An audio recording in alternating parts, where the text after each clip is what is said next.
गुरु बिना ज्ञान ना उपजे, गुरु बिना मिले ना मोक्ष। जीवन के हर मोड़ पर गुरु ही सच्चा लक्ष्य। गुरु पूर्णिमा के पावन अवसर पर आप सभी के जीवन में ज्ञान का प्रकाश कभी मंद ना हो। गुरुजनों का आशीर्वाद आप सभी पर सदा बना रहे। जीवन में सफलता और संतोष की पूर्णिमा सदा बनी रहे। आप सभी को गुरु पूर्णिमा की हार्दिक शुभकामनाएं।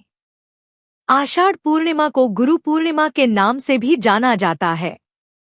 ऐसी मान्यता है कि जिन गुरुओं ने हमें गढ़ने में अपना योगदान दिया है, उनके प्रति हमें कृतज्ञता का भाव बनाए रखना चाहिए और उसे प्रकट करने के दिन के तौर पर ही गुरु पूर्णिमा का त्योहार मनाया जाता है।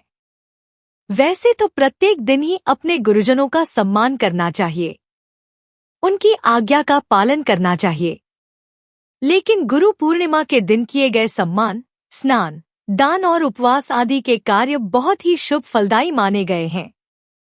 मान्यता है कि गुरु पूर्णिमा के दिन गुरुओं का आदर सम्मान करने से जीवन में सकारात्मकता आती है और जीवन में जो भी बाधाएं होती हैं वह दूर होती हैं। इस दिन गुरु मंत्र लेने की भी परंपरा है। मान्यताओं के अनुसार इस दिन महर्षि वेदव्यास जी का भी जन्म हुआ था। सनातन धर्म में गुरु पूर्णिमा के दिन वेदों के रचयिता वेदव्यास जी का जन्मोत्सव भी मनाया जाता है। इसलिए गुरु पूर्णिमा को व्यास पूर्णिमा के नाम से भी जानते हैं। महर्षि वेदव्यास जी को जगत का प्रथम गुरु माना जाता है। शास्त्रों के अनुसार महर्षि वेदव्यास जी भगवान विष्णु के ही अंश स्वरूप हैं। वेदों में गुरु को ब्रह्मा, विष्णु और महेश का स्वरूप बताया है। गुरु के साथ ही माता पिता को भी गुरु के समान मानकर उनसे सीख लेना चाहिए और उनका सम्मान करना चाहिए।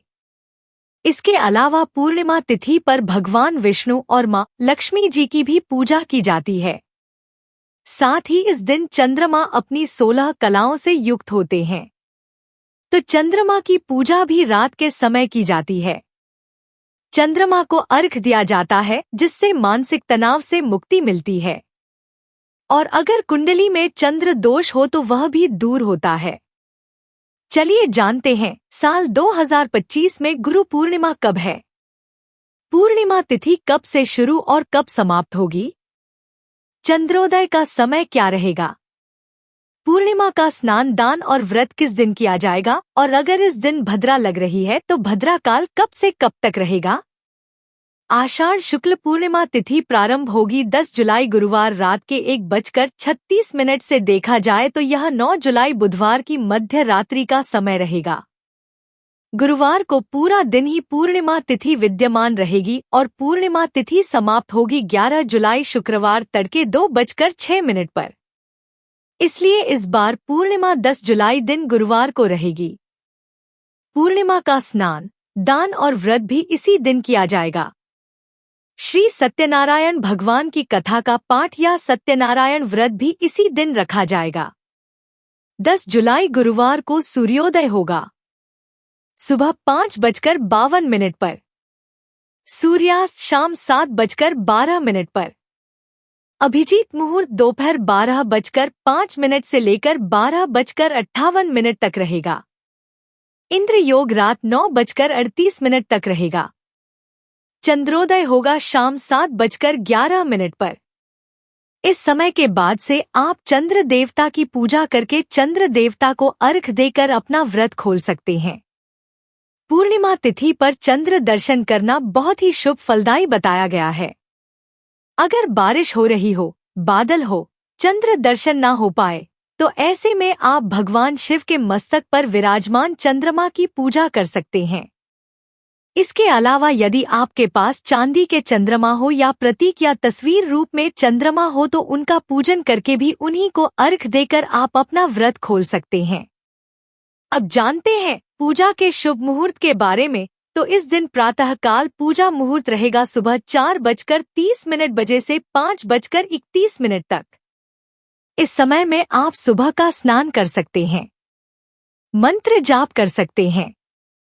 इसके अलावा शाम की पूजा का शुभ मुहूर्त शाम 7:22 से 8:23 तक रहेगा। गोधूली मुहूर्त शाम 7:21 से 7:41 तक रहेगा। इस समय में आप दीपदान कर सकते हैं, शाम की पूजा कर सकते हैं। पूर्णिमा तिथि पर दीपदान करने की भी परंपरा है। तो आप अपने घर के आसपास घर के मुख्य द्वार पर पीपल के नीचे या तुलसी जी के केले के वृक्ष के नीचे दीपक जला सकते हैं। राहुकाल दोपहर 1:30 बजे से 3 बजे तक रहेगा और इस बार पूर्णिमा तिथि पर भद्रा सुबह 5:31 से लेकर दोपहर 1:55 तक रहेगी।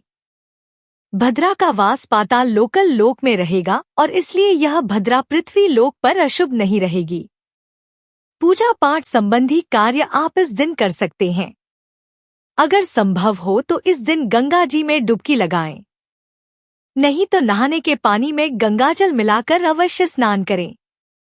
मंत्र जाप करें और अपनी सामर्थ्य के अनुसार कुछ ना कुछ दान दक्षिणा निर्धन लोगों को अवश्य दें, क्योंकि इस दिन किया गया दान पुण्य कभी व्यर्थ नहीं जाता।